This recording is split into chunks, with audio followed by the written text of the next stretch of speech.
So I wanted to talk today about how I made my first $1 million in business. And it was a bumpy road for sure. Because on that road, so many times in my head, I had given up. I wanted to give up.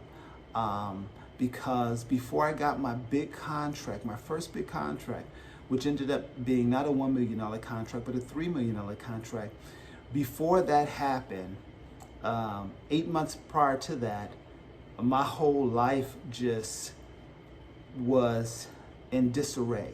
I ended up losing my house. My house went into foreclosure. My car, my Mercedes got repossessed, and I ended up filing bankruptcy.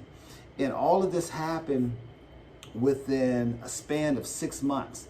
You see, I took out a loan, $25,000 loan on my home to fund my business. And that covered, office space, computer equipment, website, brochure, all of those things you need to get started. So I had all of that, and I thought, oh gosh, my business is getting ready to blow up. Well, it blew up all right, because 6 months after all that happened, I lost everything.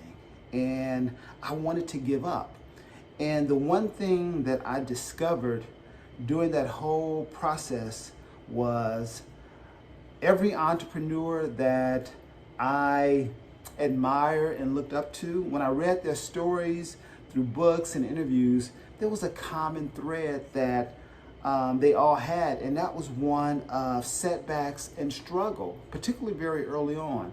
And so I knew that I wasn't alone. And so that gave me the courage to keep going when I wanted to give up, because I wanted to give up when I had to not only lose everything, but I had to start selling my clothes just to have money for food. I was eating ramen noodles every day.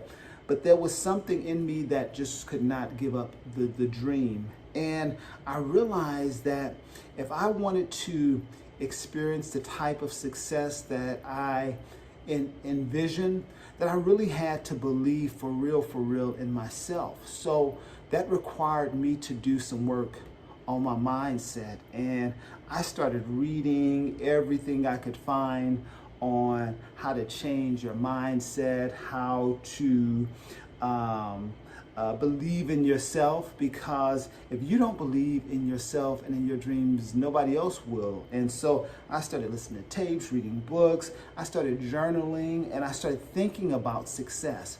Too often we get stuck in poverty because we are always thinking about lack, and we're thinking about what we don't have.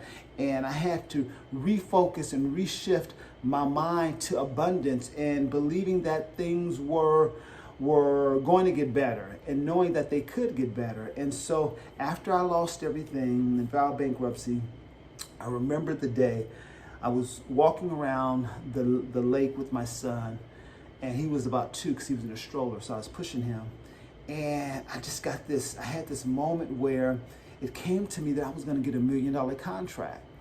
Now, I wasn't crazy enough to go out and tell people that I was going to get a $1 million contract, because I had just lost everything. But I didn't need any validation or confirmation from anyone, because it was as if God, Holy Spirit, whatever you want to call it, told me that a $1 million contract was coming. And so that gave me motivation and encouragement to keep going, even though it looked like I should quit. And so that's what I did. And so over the next 8 months, I'm working on myself. I'm going to Toastmasters, working on improving my communication skills. I'm going to all these networking functions that made me uncomfortable. I'm meeting all these different people, and things are progressively getting better.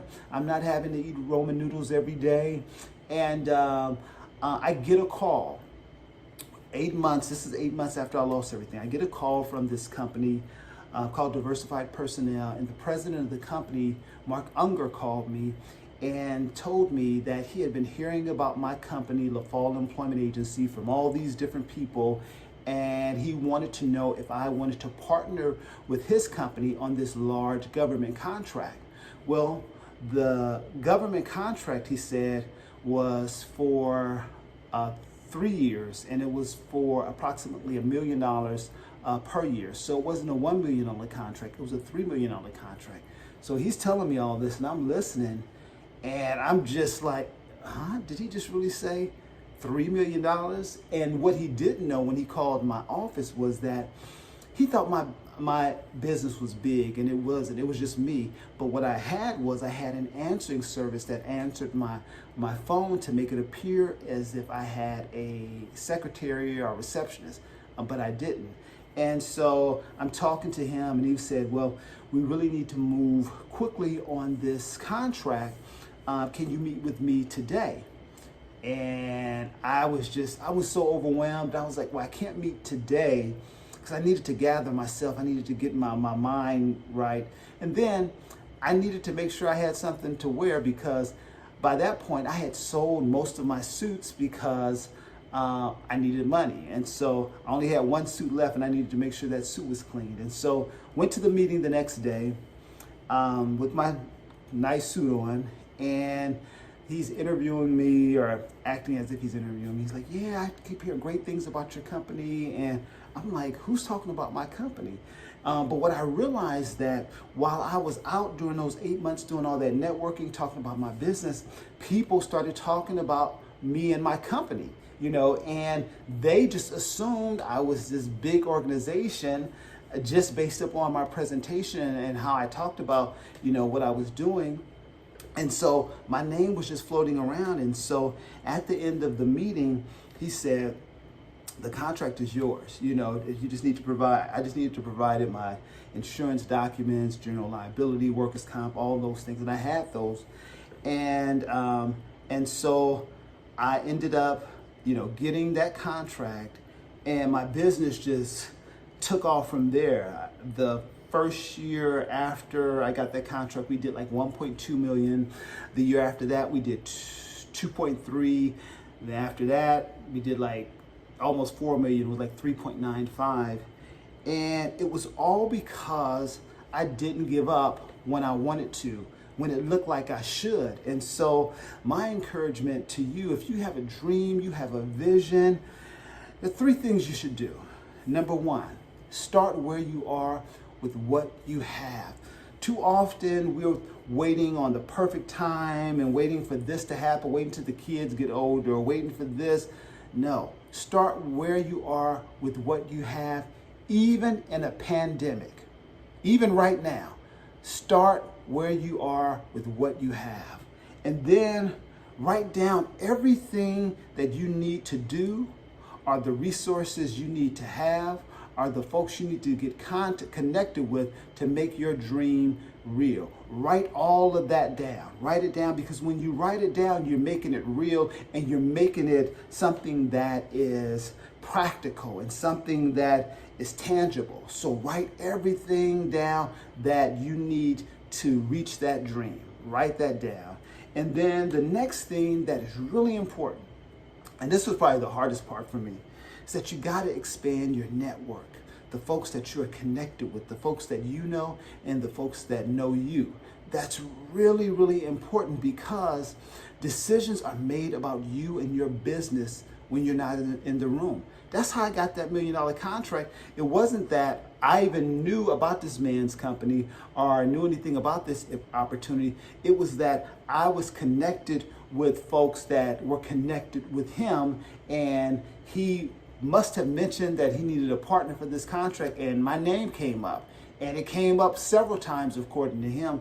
And so expanding your network is so important, getting out of your comfort zone. And that is what was really challenging for me to learn, but it's the truth that you gotta learn how to be comfortable with being uncomfortable, going to places that you wouldn't otherwise go to, associating with people who don't look like you, come from your same hood, your same culture, your same background. That becomes really critical in business. And so I just want to encourage you that even in a pandemic, you can still realize your dreams. Your dream may not even be to get $1 million. Your dream may just to be financially stable and free. But you got to do something different, and you got to do it now. Start now. Start with what you have, where you are.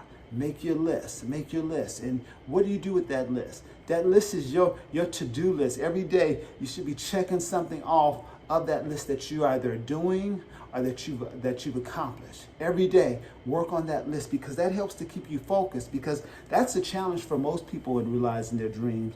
Sometimes we're good at getting started, but it's the follow through and the sticking to it that is where most fall off. Because it's easy to give up when things don't work out the way you plan. But just imagine if I had given up 6 months after I started the business and I didn't have any money and I had to file bankruptcy and lost my house and car. Just imagine if I had given up at that point when it looked like I should have given up.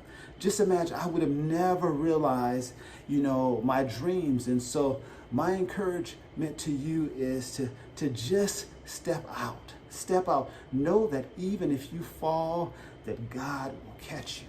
And so I want you just to keep moving forward and just to believe in yourself, because once you believe in yourself, everything else will fall into place. All right?